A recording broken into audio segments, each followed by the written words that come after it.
I think the next year is going to be a very dynamic period for Cardano. The Cardano we know today is going to change in ways that are predictable and also in ways we won't be able to foresee.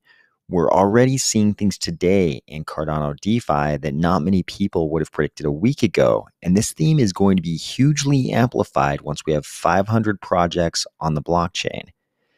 Buckle up for an interesting and dynamic year. Ready? Let's go.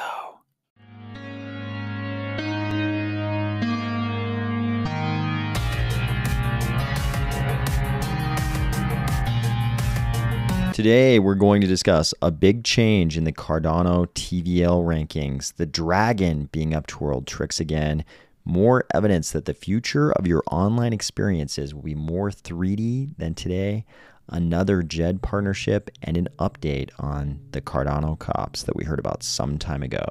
I hope everybody had a great St. Patrick's Day, maybe still going for some of you, depending on what time zone you're in. As always, if these videos are bringing you value each weekday, please consider delegating to the Army of Spies stake pool, ticker AOS. Check out this TVL graph on DeFi Llama. We started out back in January 3rd, less than $1 million total value locked in the entire Cardano chain. Then we zoomed all the way up here in just a matter of January, March to almost $1/3 billion, $313.52 million. And if you're wondering why these numbers don't exactly match what you see when you come on over here to DeFi Llama, that's because you probably haven't clicked this button down here, which has to do with staking. If you toggle that switch, then you'll get these same values that you see here. That's not why I'm showing you this DeFi Llama page right now, though. The really interesting thing here is that MinSwap has eclipsed SundaeSwap in total value locked.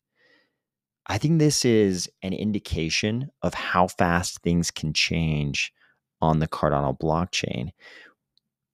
With the projects launching, we're going to see iterations of concepts. In this case, the AMM concept. We're going to see projects getting better and better at the same use cases. In the case of MinSwap, you could easily point to their Zapit function, which allows you to be a liquidity provider even when you only have one of the two coins in a trading pair. And obviously, the market is reacting to the entire concept that MinSwap is bringing to the table, and they've collected more TVL in just a handful of days than SundaeSwap has to date, having launched obviously much, much earlier than MinSwap. We talked about this a little bit yesterday, but what does this picture look like when we have half a dozen AMMs existing on the Cardano blockchain, and they've all had maybe a year to continue evolving and iterating and adding new features? What does the amount of assets locked on the Cardano blockchain look like then? I think it actually might be a little bit unpredictable, because we can say that users certainly respond to things like new features and platform improvements. But at the same time, you can also say that the amount of value locked in these protocols is influenced by the amount of farming rewards that are available. And a lot of these protocols are at the very beginning of the emission schedule of the tokens that are given as farming rewards. What does this look like after they've been issuing tokens as rewards for farming for 6 months, 12 months, when there's a lot more of those tokens outstanding, out circulating in the ecosystem than there are right now? What does the value of those tokens look like when the circulating market cap is much higher than it is right now? And does the luster of those farming rewards, has it worn off at all? Is it the same? I think there's some unpredictability there, because there's a certain novelty to the farming rewards right now, and it may not be the same after 6 months or 12 months of the issuance of those tokens. it goes without saying that that would also apply to any other crypto ecosystem. Our favorite senator, the dragon, Elizabeth Warren, is at it again. She is introducing this bill. So, this bill on the surface might seem okay. If you look at what's happening here, you can see no later than 90 days after the date of the enactment of this act and periodically thereafter as necessary, the president shall submit to Congress a report identifying any foreign person this is aimed at people who are not U.S. citizens, any foreign person that operates a digital asset trading platform or is a digital asset transaction facilitator and has significantly and materially assisted, sponsored, or provided financial, material, or technological support for, or goods or services to, or in support of any person with respect to which sanctions have been imposed by the United States relating to the Russian Federation.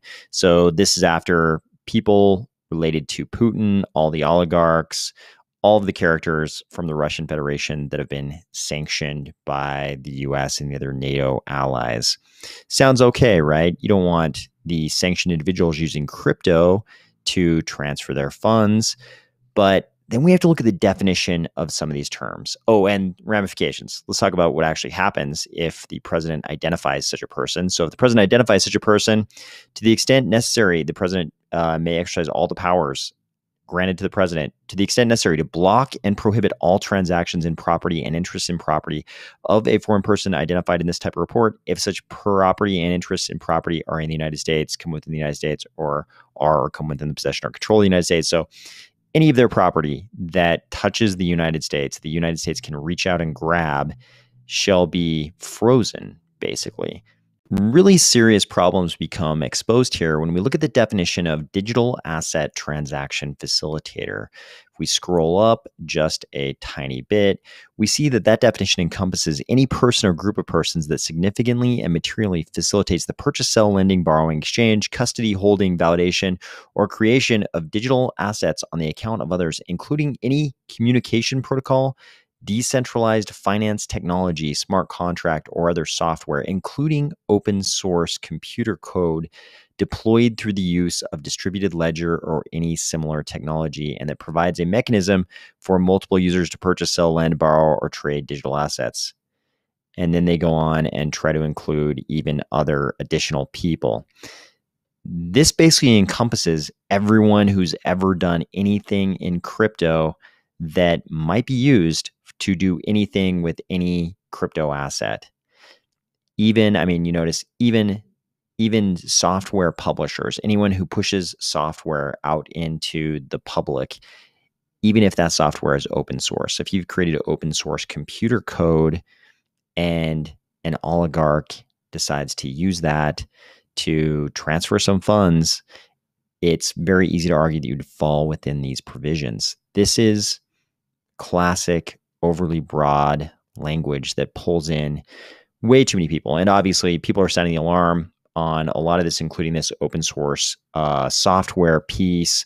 Maybe, it's hard to figure out how this is consistent with the freedom of speech provisions of the Constitution. If you can't publish software that someone might later do something with that the federal government doesn't want you to do, how can you guarantee that this same concept can't be used to stymie freedom of speech in any form? Luckily, it looks like this bill is not yet in a position where it might be likely to pass. Jerry Brito, who follows all of these things with Coin Center, says it does not have bipartisan support, doesn't seem like it will be attached to anything must pass, and flies in the face of what experts in the administration recommend. I don't see it moving for now. We'll let you know if anything changes. When you look at Coin Center's full article on this proposed legislation, you can see some support for that premise. Here's the FBI director saying they're not worried about Russia's ability to circumvent sanctions with cryptocurrency. Here's the White House saying they're not worried about sanctioned Russian parties and cryptocurrencies. Here's the Treasury Department, same thing. They're not worried about it. So why is the dragon so worried about crypto and sanctioned Russian individuals? It's got to be the same reason she's always worried about crypto long before these sanctions became a thing, long before anybody was even thinking about anyone in Russia being sanctioned. Maybe if we look at her campaign donor list, which we have on this channel in the past, that gives us a clue. It's full of parties from big tech. And I don't think that big centralized technology companies are necessarily in love with blockchain technology and cryptocurrencies when the whole openly stated goal of blockchains and cryptocurrencies is decentralization.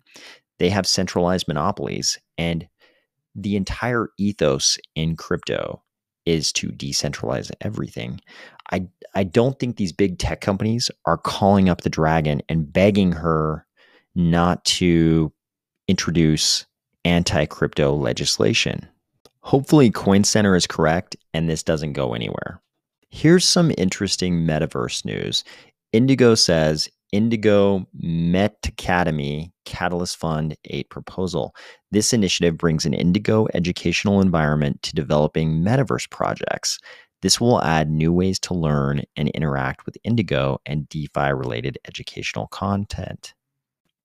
As we go to the Catalyst proposal, we can see that Indigo says users need an easily accessible space in the metaverse to learn and interact with developing DeFi projects. Indigo Labs will develop a hub of educational resources where users can learn and gain experience with their particular DeFi product and other related DeFi projects.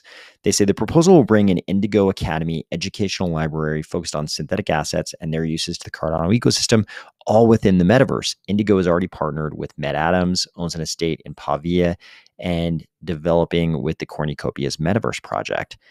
This is really interesting to me. If you follow this channel, you know my approach to the development of the metaverse is that one of the distinguishing features is the move from a 2D online experience to a 3D online experience. We did this a long time ago in video games. When I was a kid, video games were basically the video games we played at home on our 8-bit NES systems were side-scrolling. They were very 2D. Today, video games are 3D and they're better. Those old 2D side-scrolling games are still pretty fun, but 3D games are better. I think we can say objectively it adds something new that you can't achieve in 2D side-scrolling format. It's the same thing with the web. Even just looking at a website, we take for granted that looking at this website is by necessity a 2D experience. I don't believe that that's true. I believe that just like we added a third dimension, virtually a third dimension to video games, we can add a third dimension to even the presentation of information like this. Why do all of these different pieces of this website, why does this piece over here have to be next to this piece? Can't we add, wouldn't it add something if there was depth involved, if we had not just back and forth, up and down, but also forward and back?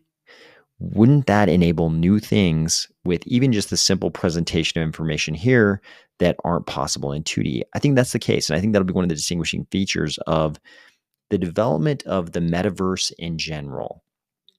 I don't think this will necessarily be an extremely rapid transformation. It took a while for people to get off paper mail and embrace email, even though that seems ridiculous today. It was a transition that took a certain amount of time. I think the same thing is true of the 3D-ification of our online experiences. I think some low-hanging fruit will transition to 3D much faster than others, but I think a much greater amount of our online experience will be 3D in the future than it currently is today, and this is just a piece of that developing theme. This next bit of news may be surprising to no one, but be aware, Djed and Liqwid are now partners. I don't think anyone was necessarily predicting a future where there was no Djed integration into a platform that's probably going to be as big as Liqwid in the Cardano ecosystem. So this probably doesn't surprise a lot of people, but I do like to see this sort of march forward in terms of interoperability and integration. And Djed is definitely the leading contender, in my mind at least, for the top Cardano-based stablecoin. There are some other players on that scene. I mean, Ardana is going to have something to say about that, and they've got very different views as far as on-chain, whether we should be in the on-chain backed asset stablecoin game or the algorithmic stablecoin game. Great thing about Cardano, it's an open protocol, so we'll have all forms of stablecoins eventually. And but I think it's safe to say that Djed is a leading contender right now for the most widespread stablecoin in the Cardano ecosystem. So it's good to see it slowly announcing these partnerships with all of the big protocols. Do not forget the Cardano Cops are here. You'll remember a long time ago, Charles talked about the beginnings of this. He said they were hiring former law enforcement officers to create kind of a fraud detection department, a bureau, to fight all of the fraud that happens in any crypto ecosystem. I love that this exists. I hope we have it forever. I think they'll probably end up, identifying some fraudsters out to steal all of our ADA. And there's some interesting things here, because I know that a lot of these characters who try to engage in the crypto fraud, you'll see them in the comments to these videos all the time, to my own videos on this channel. You will see people pretending to be me and trying to get anyone they can to go to WhatsApp or Telegram or somewhere else to talk to them for some reason. And they've tried almost every possible guise. They're going to give you investment advice. They just want to talk to you because you're awesome. Whatever it is, they try to get you to go somewhere else so that they can then slowly work you into giving them your mnemonic key to your account and steal all of your ADA. I wish we could send a Cardano SWAT team to the locations of all these individuals and imprison them. I wish we could. I understand that in a lot of these cases, these fraudsters are, maybe operating in countries where the average income is much lower than the income of their victims. So some people sympathize with them to some degree for that reason. I don't think we can do that. I think we need to do everything we can to catch anybody engaging in this kind of fraud. If it's a piece of the rule of law thing. And I know we don't have rule of law in all parts of the globe, but I think to whatever extent we can have it, we should try to have it, because if you don't have rule of law, if people can just go out robbing others and get away with it, the whole system doesn't work as efficiently. Although we have this romantic notion of Robin Hood in Sherwood Forest, robbing from the rich, giving to the poor, the system actually doesn't work when you have that going on. Hopefully the CFDB is able to catch a lot of bad guys. I hope you had a great St. Patrick's Day, and I'll talk to you soon.